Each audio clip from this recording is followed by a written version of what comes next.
Welcome to episode 6 out of 6. I promise I won't say 6 again, third time. I just did, didn't I?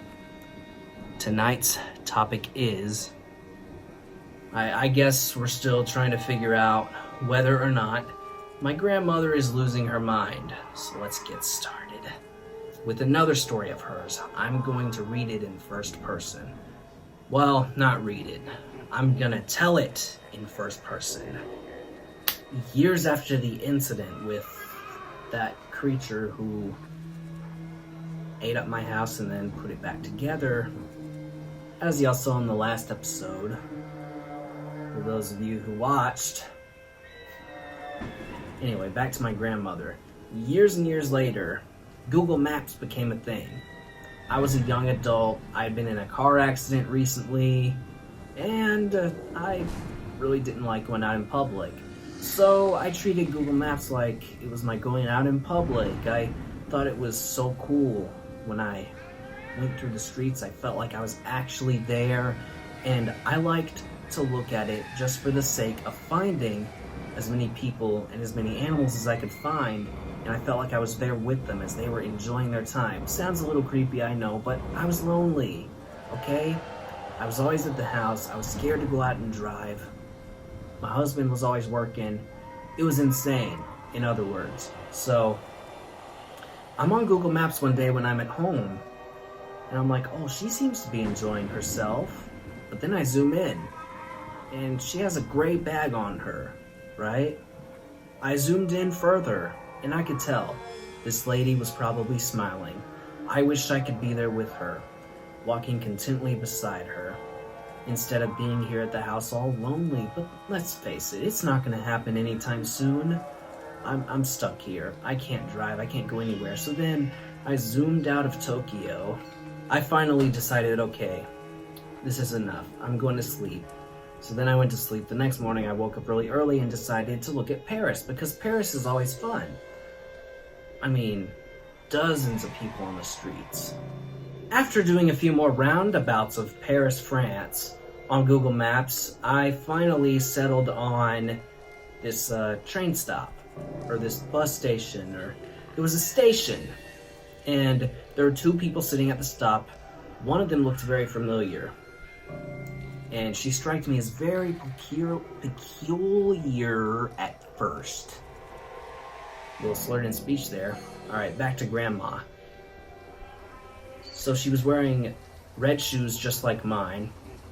I was startled. I was very startled for a moment. And then I noticed that her outfit and her pants and her hair and the gray bag was the exact same as that same woman I had seen in Tokyo the night before. Was this the same woman? This is a totally different country, a different continent even. How could it be her? I was creeped out. I thought to myself, wait a minute. These aren't live. They were taken and stored ahead of time. Maybe this woman is a traveler. And brown hair is the most common color of hair these days. And she has brown hair, and I purchased those sneakers online.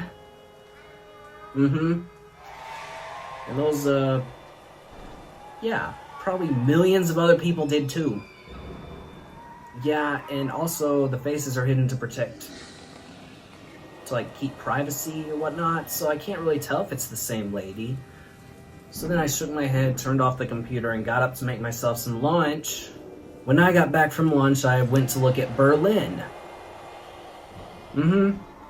Nothing there. It was boring. No people. No nothing.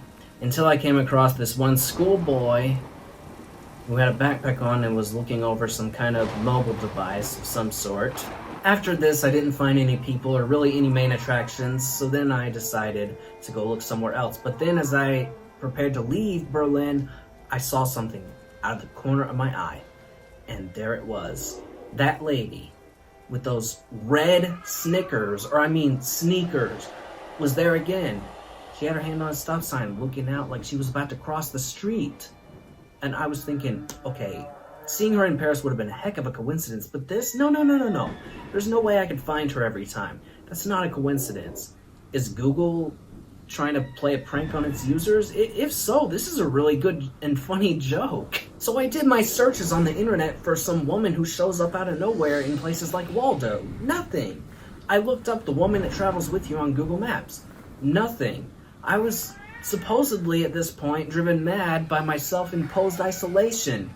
Had I gone so crazy in my isolation that I just created a hallucination for myself? What is going on?